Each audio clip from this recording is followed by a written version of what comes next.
गजाननं भूतगणादिसेवितं कपितजम्बफलचारुभक्षणम् उमासुतं शोकविनाशकारकं नमामि विघ्नेश्वरपादपङ्कजं नारायणं नमस्कृत्यं नरं चैव नरोत्तमम् देवीं सरस्वतीं व्यासं ततो जयमुदीरे।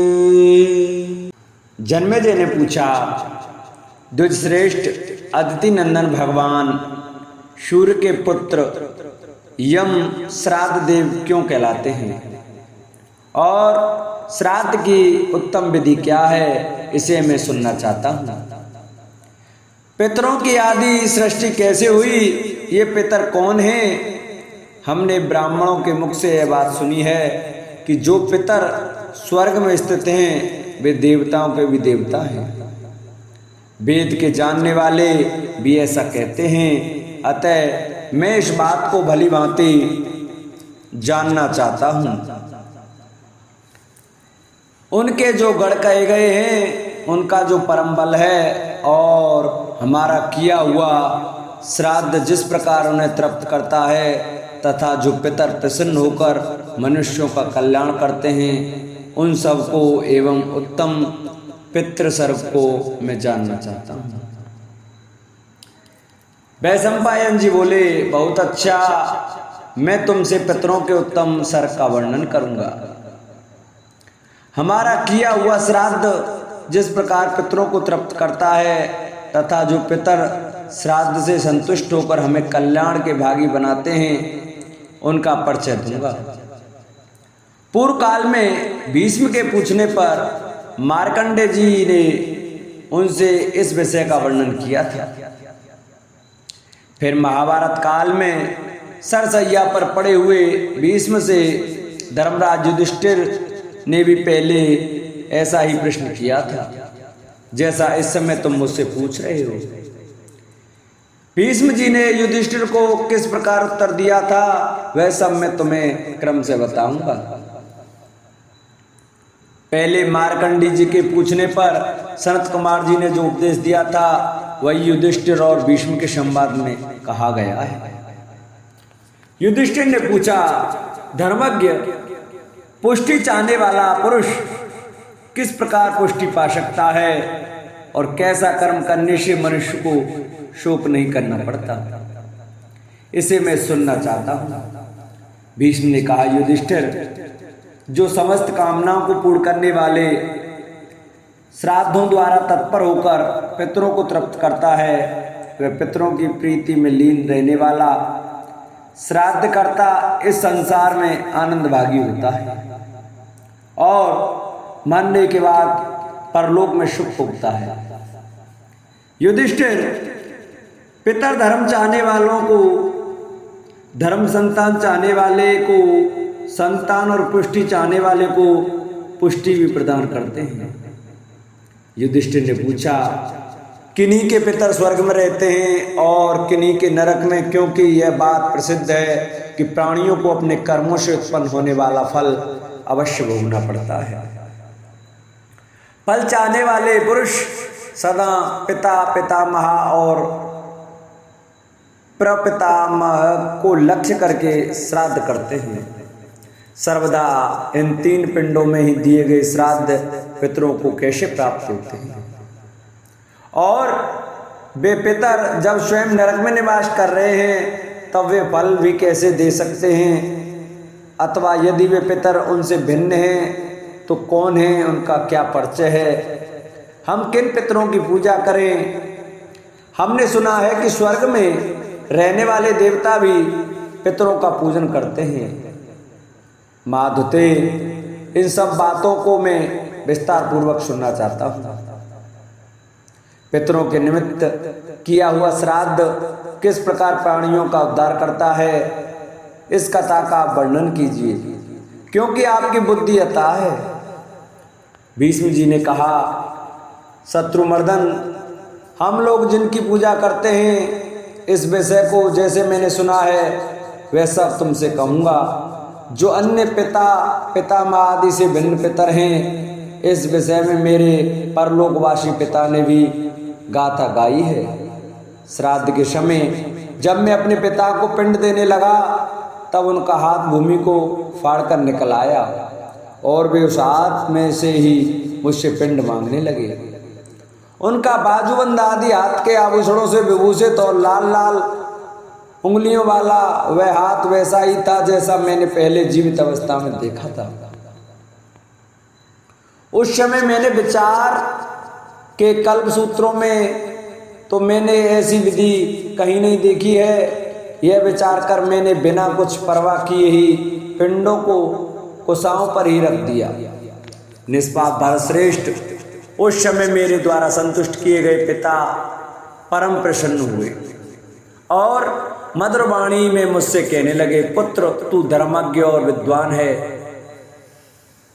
तुझ सरीका सुपुत्र होने से मुझे पुत्रवान होने का फल मिल गया तथा मैं श्लोक और परलोक दोनों में कृतार्थ हो गया।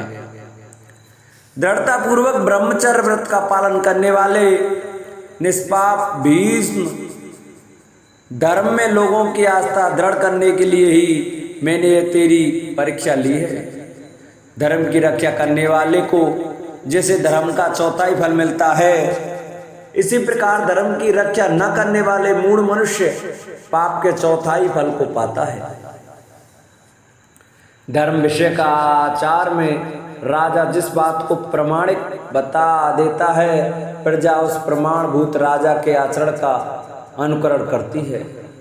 भरतश्रेष्ठ, तूने सनातन वैदिक धर्म को ही प्रमाण माना है, इसलिए मैं तुम पर बहुत ही प्रसन्न हुआ। अब इस प्रसन्नता के कारण मैं तुम्हें श्रेष्ठ वर देना चाहता हूँ। तू तीनों लोकों में दुर्लभ वर को ग्रहण कर। तू जब तक जीवित रहना चाहेगा तब तक तुझ पर मृत्यु का प्रभाव न होगा। तेरी आज्ञा पाने पर ही तुझ पर मृत्यु प्रभाव डाल सकेगी। भरतश्रेष्ठ, और जो बात तेरे मन में हो उसे बता, मैं तुझे तेरी प्रार्थना के अनुसार और कौन सा उत्तम वर दूं। पिताजी के इस प्रकार कहने पर मैंने उन्हें हाथ जोड़कर प्रणाम किया और कहा, श्रेष्ठतम पुरुष, मैं आपकी प्रसन्नता से ही कृतकृत्य हो गया। माधुते, यदि मैं इससे भी अधिक आपके अनुग्रह का पात्र हूं तो मैं आपके मुख से एक प्रश्न का उत्तर सुनना चाहता हूं। तब उन धर्मात्मा ने मुझसे कहा, भीष्म, बता तू मुझसे क्या पूछना चाहता है। भारत, तू मुझसे जो कुछ पूछेगा तेरे संदेह को मैं दूर करूंगा। तब मैंने वहां दृश्य होकर खड़े और पुण्यात्माओं के लोकों में पहुंचे हुए अपने पिता से कौतूहल में भरकर पूछा।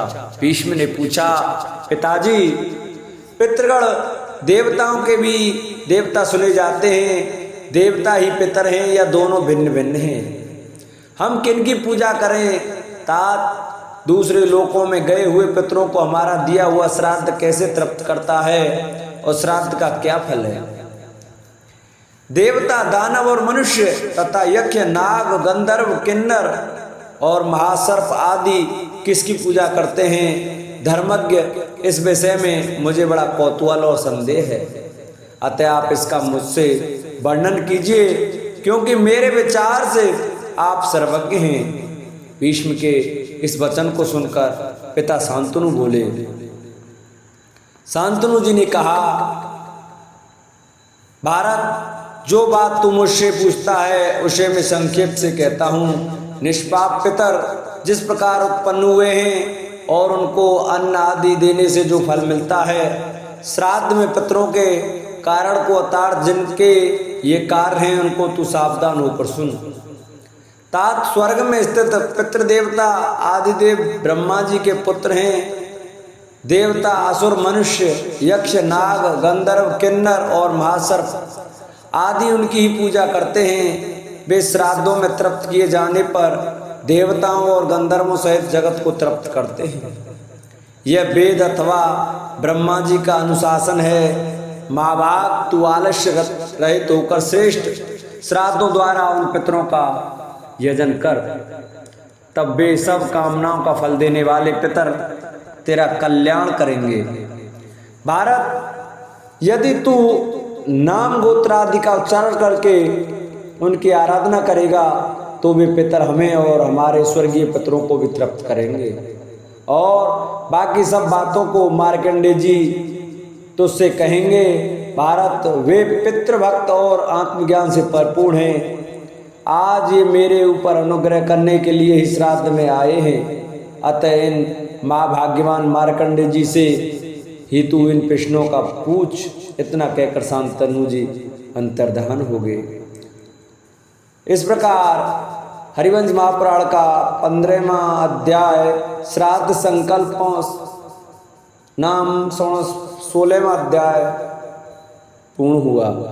अब हम आपको 17वें अध्याय की कथा सुनाते हैं, जिसमें कि पितृकल्प, भीष्म मार्कंडेय संवाद और मार्कंडेय जी के साथ सनत कुमार जी की बातचीत। भीष्म जी कहते हैं, ये युधिष्ठिर, जब मैंने पिताजी के कथानुसार एकाग्रचित हो मार्कंडेय जी से फिर वही प्रश्न पूछा जिसके विषय में पहले पिताजी से जिज्ञासा की थी, तब महातपस्वी धर्मात्मा मार्कंडेय जी मुझसे कहने लगे, निष्पाप भीष्म, मैं तुझसे सब बात कहता हूं, तू सावधान होकर सुन। प्राचीन काल में मैंने पितृप्रसाद से ही दीर्घायु प्राप्त की थी और पितृभक्ति से ही इस संसार में बड़ा भारी यश पाया है। एक समय में मेरु पर्वत के ऊपर जाकर अनेक सहस्त्र वर्षों में पूर्ण होने वाले युगांत काल तक घोर तप करता रहा। इसी बीच मैंने एक समय पर्वत के उत्तर की ओर से एक बड़े भारी विमान को आते हुए देखा। वह अपने तेज से संपूर्ण आकाश को प्रकाशित कर रहा था। उस विमान के सिंहासन पर मैंने चमकते हुए सूर्य के समान दीप्त तेज वाले तथा अग्नि में स्थापित किए हुए अग्नि के समान अंगुष्ठ मात्र पुरुष को लेटे हुए देखा। मैंने उन विभु को सिर झुकाकर प्रणाम किया और विमान में विराजमान उन दुर्धर्ष पुरुष की पाक्ष और अर्घ से पूजा कर उनसे पूछा, विभो, हम आपको कैसे जाने कि आप कौन हैं? नारायण, यद्यपि आपका यह स्वरूप नारायण के गुण शुद्ध सत्व से निर्मित तथा तप के प्रभाव से प्रकट हुआ है, मेरा विचार है कि आप देवताओं के भी देवता हैं। तब वे धर्मात्मा मुस्कुराकर कहने लगे, निष्पाप, तुमने अभी भली प्रकार तप नहीं किया, इस कारण तुम मुझे पहचान न सके। क्षण भर में ही उन्होंने दूसरे उत्तम स्वरूप को धारण कर लिया। ऐसे रूप वाला दूसरा कोई पुरुष मैंने कहीं नहीं देखा था। सनत कुमार जी बोले, मुने, तुम मुझे विभु ब्रह्मा जी का ज्येष्ठ मानस पुत्र जानो। मैं उनके तप के प्रभाव से उत्पन्न हुआ हूँ और मेरा शरीर नारायण के गुण शुद्ध सत्व से भरा हुआ है।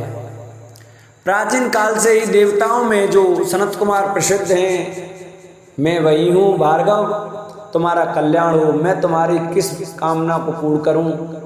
ब्रह्मा जी के जो दूसरे पुत्र हैं वे मेरे छोटे भाई हैं। वे मेरे 7 भाई परम दुर्धर्ष हैं, उनके वंश प्रतिष्ठित हैं। उनके नाम इस प्रकार हैं, क्रतु, वशिष्ठ, पुलय, प्लत्स, अत्रि, अंगिरा और बुद्धिमान मरीच। इन सब की देवता और गंधर्व सेवा करते हैं। ये देवता और गंधर्वों में पूजित ऋषि तीनों लोगों को अपने तप से धारण किए हुए हैं। मामुने, हम सनत कुमार सनक आदि तो अपने आत्मा को आत्मा में लीन कर प्रजा उत्पन्न करने के धर्म और काम को दूर करके यति धर्म का पालन करने वाले हैं।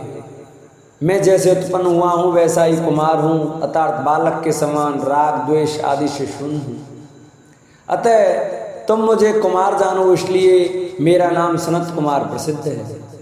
तुमने मेरा दर्शन करने की अभिलाषा से भक्ति श्रद्धा पूर्वक तपस्या की है, अतः मैं तुम्हारे सामने प्रकट हुआ हूँ। बताओ मैं तुम्हारी किस इच्छा को पूर्ण करूं?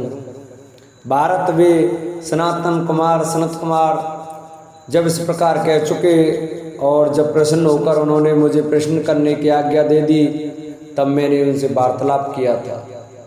निष्पाप भीष्म, तब मैंने उन सनातन ऋषि से पितरों की उत्पत्ति और श्राद्ध के फल संबंधी विषयों को लेकर ही प्रश्न किया था। मेरे पूछने पर उन देवेश्वर ने मेरे संदेह को दूर कर दिया। बहुत काल से आरंभ की हुई कथा के अंत में उन धर्मात्मा ने मुझसे कहा, विप्र से मैं तुम्हारे प्रश्न से संतुष्ट हूँ, तुम इन सब प्रश्नों का उत्तर यथार्थ ऋषि से सुनो। भार्गव, देवता लोग मेरी पूजा करेंगे, इस विचार से ब्रह्मा जी ने उनकी रचना की, किंतु वे फल के लोभ में पड़कर ब्रह्मा जी को छोड़ अपनी ही पूजा में लग गए, इंद्रिय तृप्ति के चक्कर में ही पड़ गए। इस पर ब्रह्मा जी ने उन्हें शाप दे दिया, जिससे उन मोहग्रस्त देवताओं की चेतना नष्ट हो गई और उन्हें कुछ भी ज्ञान न रह गया। फिर तो उनका अनुसरण करने वाला संसार ही मोह में पड़ गया। इस प्रकार साप हो जाने पर वे फिर ब्रह्मा जी के चरणों में जाकर गिरे और उन्हें क्षमा याचना की। तब ब्रह्मा जी ने लोक कल्याण की दृष्टि से उन देवताओं से इस प्रकार कहा, अब तुम प्रायश्चित करो, क्योंकि तुमने व्यभिचार पूजा का व्यतिक्रम किया है, इसलिए तुम अपने पुत्रों से पूछो, तब तुम लोगों को ज्ञान प्राप्त होगा। तब देवताओं ने दुखी होकर अपने पुत्रों से प्रायश्चित कर्म के विषय में पूछा। फिर तो वे जितात्मा पुत्र बहुत सोच विचार कर उनसे बोले, धर्म ज्ञान में निपुण पुरुषों का कहना है कि वाणी, मन और कर्म से तथा नेत्रों से भी सदा प्रायश्चित होता है। अतः देवताओं, तुम प्रायश्चित के तत्व को जानकर सचेत हो जाओ। फिर पुत्रों ने उनसे कहा कि पुत्रों, अब तुम जाओ। तब वे देवता पुत्रों द्वारा पुत्र कहे जाने पर अपनी निंदा समझते हुए तथा पुत्रों से भी अभिशप्त होकर अपना संशय दूर करने के लिए ब्रह्मा जी के पास पहुंचे। तब ब्रह्मा जी ने देवताओं से कहा, तुम लोग ब्रह्मवादी हो, इसलिए उन्होंने तुमसे जो कुछ कहा है वह ठीक ही है, इसमें कुछ भी अनुचित नहीं है। तुम तो उनके शरीर की रचना करने वाले देवता होंगे और वे ज्ञान प्रदान करने वाले तुम्हारे पितर होंगे, इसमें तनिक भी संदेह नहीं है। देवताओं और पितरों, तुम दोनों आपस में एक दूसरे के पितर हो, इसमें कुछ भी संदेह नहीं है। स्वर्गवासियों, इस बात को तुम भली भांति जान लो। तब वे देवता, जिनका सारा संशय ब्रह्मा जी द्वारा नष्ट हो गया और जो परस्पर प्रीति युक्त थे, उन्हें पुत्रों के पास आए और उनसे बोले, तुम हमारे पितर हो, क्योंकि तुमने हमको ज्ञान प्रदान किया है। तुम धर्मज्ञ हो, तुम्हारी क्या इच्छा है, तुम्हें क्या वर दिया जाए।